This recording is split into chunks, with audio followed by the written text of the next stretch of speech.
Alam mo kasi, itong mga district engineer, redundant lang yan sa trabaho ng regional director eh. Ang trabaho ng district engineer, unang-una, ang namili dyan yung politiko. So siya rin ang taga-deliver ng pera doon sa politiko. Yan ang pinaka-importanting trabaho niya.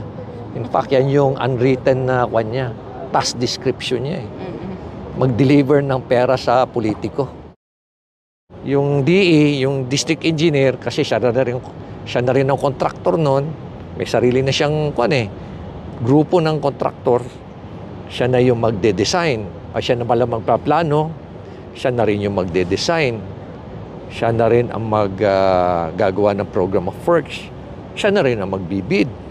Magpapabid. Siya na rin ang magbibid. Diba? Siya na rin ang mag-implement. Siya na rin ang magbibil. Siya na rin ang kokolekta. So, sa kanya na lahat.